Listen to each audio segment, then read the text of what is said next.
Hi everyone, this is Chris from eMedia Design and Development at Teaching and Learning with Technology, and in this video I'm going to take you quickly through educational video and the pros and cons thereof. I am from eMedia Design and Development, and just to give you an idea of what we do at this department is we can help you with video and audio recordings. We can also help you with production and editing. Then we can also do duplication of CDs and DVD and help you with live streaming if the need arises. There's also the empowerment in video technologies, as you will find in this course VAT 101. And we also do video implementation strategies in helping you to better use videos in your classroom in the most effective way. We also have a graphic designer on hand, so if you need graphic design work done, you can give us a call. Why use video in the classroom? The fact that video is available online anytime gives an extra edge to your students, so whenever they want to go and do revision or watch your content, they can do it at their own time, at their own pace. It's also great for reviewing before exams, especially. This is quite useful.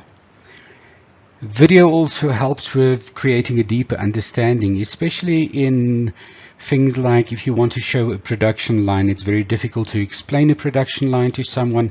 It's much easier to show it to them. Or for instance, a leopard running, how the muscles are moving. Video can be utilized very effectively in this way. It also helps with bite-sized learning. If you keep your videos short, it ensures that a student can go back, and if he doesn't quite understand the concept the first time around, he can review it, just that little piece, and then get a better understanding. Video is also a great tool for coordination of programs, especially between campuses. Let's say you have a subject and you've got 4 lecturers. You can divide the recording of the videos between everybody, and everybody does a certain section, and that will ensure that all students get exactly the same information.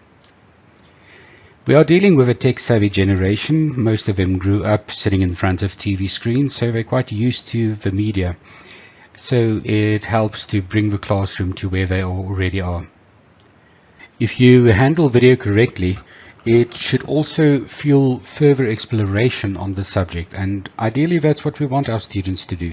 Not just focus on the content that we are presenting to them or giving to them, but also get their minds to go and watch YouTubes and explore further information on your subject. Some tips for videos. Keep in mind time. This is very important.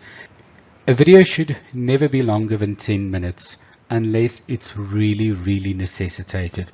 Studies have shown that after 7 to 10 minutes the mind gets bored, so unless you are doing a really interesting recording, I would suggest that you keep it as short as possible. This is a rule of thumb, it is not law. So if your video recording ends up being 15 minutes or even 20 minutes, that is not the end of the world. If your video is longer than half an hour, then you've got a problem. Please split up your topics into shorter sections. Make sure that you are very specific and that your outcomes are clearly defined, and make sure your videos reach those outcomes. So make sure everything is very clear in your videos. Keep it interesting. Go onto YouTube, see what other lecturers are doing, see how they are keeping their classes interesting, and emulate it. An interesting video will definitely keep a student's attention for longer. In a classroom situation, we tend to repeat the same message over and over again. With video, this is not necessary, as the student can just go back and watch the video again if needed. Try and speak naturally. If you've got ums and ahs in your normal speaking pattern, don't worry about that. Your students are used to it. Everybody around you is used to it. It's just when you review your video, it will probably irritate you. But just speak in your natural, normal voice.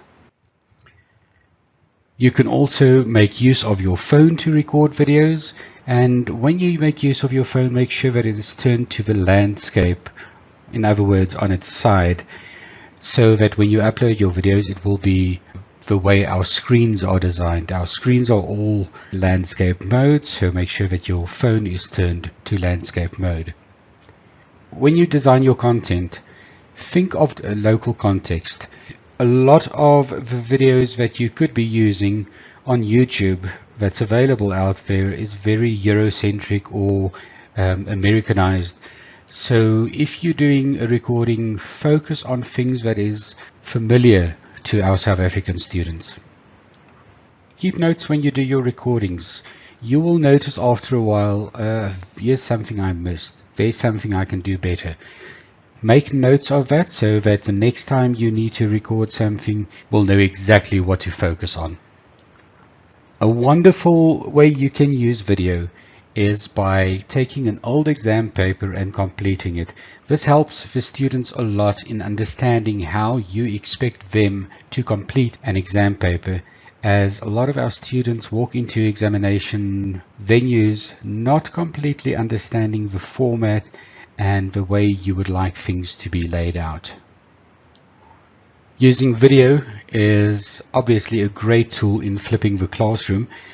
I will deal with flipping the classroom in another video in detail, but flipping the classroom basically means you record all your lecture materials. So in other words, all your theoretical content, and the students can watch that before coming to classroom. That way you free up your valuable contact time with your students to actually do things like experiments or work in group sessions, working on case studies where actual learning takes place. Next, let's have a look at the cash payments journal. In the following table, you should notice a few differences from the cash receipts journal, namely the following. Firstly, instead of a receipt number column, we will have a check number column. Then you will notice the missing analysis of receipts column, and that the current income column has now changed to the current expenditure column.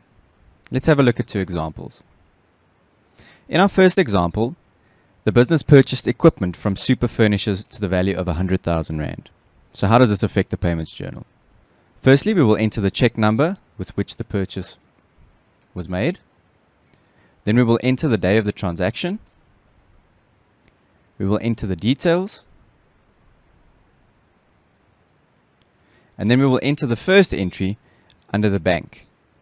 This is what makes a good video. It's short, it's clear, it's concise, and it's to the point.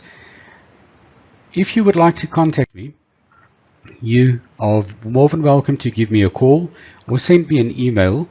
There's also a subject on my tutor called VAT 101 for video assisted teaching, in which you will find some more videos and online content that will assist you with various aspects of video in education.